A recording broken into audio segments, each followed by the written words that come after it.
Brand ಬೆಂಗಳೂರನ್ನ greater Bengaluru ಮಾಡ್ತೀನಿ ಅಂತೇಳಿ ಡಿ.ಸಿ.ಎಂ ಡಿ.ಕೆ. ಶಿವಕುಮಾರ್ ಹೊರಟಿದ್ದಾರೆ.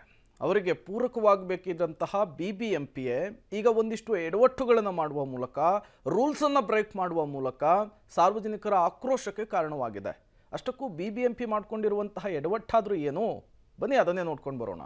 ಬ್ರ್ಯಾಂಡ್ ಬೆಂಗಳೂರು ಹೆಸರಲ್ಲಿ ಬೀದಿ ಬದಿಯ ಅಂಗಡಿಗಳ ತೆರವು, ನಡು ರಸ್ತೆಯಲ್ಲೇ ಬಿಬಿಎಂಪಿ ಕಟ್ಟಡ ನಿರ್ಮಾಣ, ಪಾಲಿಕೆಯಿಂದಾನೇ ರೂಲ್ಸ್ ಬ್ರೇಕ್. ಮಾನ್ಯ ಡಿ.ಸಿ.ಎಂ, ಬಿಬಿಎಂಪಿ ಕಮಿಷನರ್ ನೋಡ್ಲೇಬೇಕಾದಂತಹ ಸ್ಟೋರಿ. ಬ್ರ್ಯಾಂಡ್ ಬೆಂಗಳೂರು ಹೆಸರಲ್ಲಿ ಫುಟ್ಪಾತ್ ಮೇಲಿನ ಬೀದಿ ಬದಿ ಅಂಗಡಿಗಳನ್ನ ತೆರವು ಮಾಡುವ ಬಿಬಿಎಂಪಿಯೇ ರೂಲ್ಸ್ ಬ್ರೇಕ್ ಮಾಡಲಾಗಿದೆ. ರಸ್ತೆ ಬದಿ ಅಂಗಡಿಗಳನ್ನ ಕಿತ್ತು ಬಿಸಾಕು ಬಿಬಿಎಂಪಿಯೇ ರಸ್ತೆಯ ಮೇಲೆ ಕಟ್ಟಡವೊಂದು ಕಟ್ಟಿದೆ. ಇದರಿಂದ ಬೀದಿ ಬದಿ ವ್ಯಾಪಾರಿಗಳು ನಮಗೊಂದು ನ್ಯಾಯ, ದೊಡ್ಡವರಿಗೊಂದು ನ್ಯಾಯ ಅಂತ ಕಿಡಿಕಾರ್ತಿದ್ದಾರೆ. ಸ್ಯಾಟಲೈಟ್ ಬಸ್ ನಿಲ್ದಾಣದಿಂದ ಒಳಭಾಗಕ್ಕೆ ಬಂದ್ರೆ ನೇರವಾಗಿ ಈ ರಸ್ತೆ ಮೂಲಕವಾಗಿ ಸಾಕಷ್ಟು ವಾಹನಗಳ ಹಾದು ಹೋಗುವಂಥದ್ದು. ಫುಟ್ಪಾತ್ ಜಾಗವನ್ನ ಬಿಟ್ಟು ಹಾಗೆ ಮುಂದಕ್ಕೆ ಬಂದ್ರೆ ನೋಡಿ, ಗಮನಿಸ್ತಾ ಇದ್ರಲ್ಲ, ಫುಟ್ಪಾತ್ನ ಜಾಗವನ್ನ ಎಲ್ಲೂ ಕೂಡ ಟಚ್ ಮಾಡಿಲ್ಲ.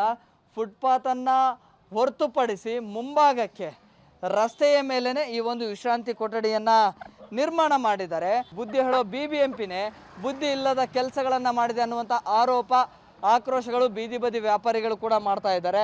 ಸೊ ಹೀಗೆ ಬಡವರಿಗೊಂದು ನ್ಯಾಯ, ಶ್ರೀಮಂತರಿಗೊಂದು ನ್ಯಾಯ ಮಾಡ್ತಾ ಇದೆ ಪಾಲಿಕೆ ಅನ್ನುವಂತಹ ಆಕ್ರೋಶಗಳು ಕೂಡ ಇದೀಗ ವ್ಯಕ್ತವಾಗಿದೆ. ಜನ ಓಡಾಡೋ ರಸ್ತೆಯಲ್ಲಿಯೇ ಪೌರ ಕಾರ್ಮಿಕ ವಿಶ್ರಾಂತಿ ಕೊಠಡಿಯನ್ನ ನಿರ್ಮಾಣ ಮಾಡಲಾಗಿದೆ. ಜನ ವಾಹನಗಳ ಓಡಾಟಕ್ಕೂ ಸಮಸ್ಯೆ ಆಗ್ತಿದೆ. ಸುಮಾರು 1 ವರ್ಷ ಹಿಂದೆಯೇ ಈ ಕಟ್ಟಡವನ್ನ ಕಟ್ಟಲಾಗಿದೆ. ಬೇಸಿಕ್ ಕಾಮನ್ ಸೆನ್ಸ್ ಇಲ್ಲದೆ ಸ್ಥಳೀಯ ಇಂಜಿನಿಯರ್ಗಳು ರಸ್ತೆಯ ಮೇಲೆ ಕಟ್ಟಡ ಕಟ್ಟೋದಿಕ್ಕೆ ಅನುಮತಿ ಕೊಟ್ಟು ತಗಲಾಕೊಂಡಿದ್ದಾರೆ. ನಿಮ್ಮದೇ ಇಲಾಖೆ ಅಧಿಕಾರಿಗಳು ಸಾರ್ವಜನಿಕರು ಓಡಾಡೋ ರಸ್ತೆ ಮೇಲೆ ಪೌರ ಕಾರ್ಮಿಕರ ವಿಶ್ರಾಂತಿ ಕೊಠಡಿ ಅಂತ ಹೇಳಿ ಕಟ್ಟಿದ್ದಾರೆ. ತುಷಾರ್ ಗಿರಿನಾಥ್ ಅವರಿಗೆ ನಾನು ಸಾರ್ವಜನಿಕ ಸಾಮಾಜಿಕ ಹೋರಾಟಗಾರನ ಪ್ರಶ್ನೆ ಏನು ಅಂತಾರೆ, ನಿಮಗೆ ತಾಕತ್ತಿದ್ರೆ ಯಾವನ ಅನುಮೋದನೆ ಕೊಟ್ಟ?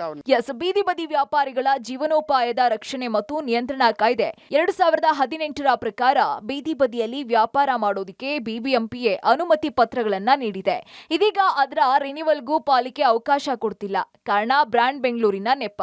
ಫುಟ್ಪಾತ್ ಮೇಲೆ ವ್ಯಾಪಾರ ಮಾಡಿದ್ರೆ ಬೆಂಗಳೂರಿನ ಸೌಂದರ್ಯ ಹಾಳಾಗುತ್ತೆ ಅನ್ನೋದಾದ್ರೆ, ರಸ್ತೆಯ ಮಧ್ಯದಲ್ಲೇ ಬಿಬಿಎಂಪಿ ಬುದ್ಧಿ ಇಲ್ಲದೆ ಕಟ್ಟಡ ಕಟ್ಟಿದ್ರೆ ಇದಕ್ಕೆ ಏನ್ ಹೇಳಬೇಕು?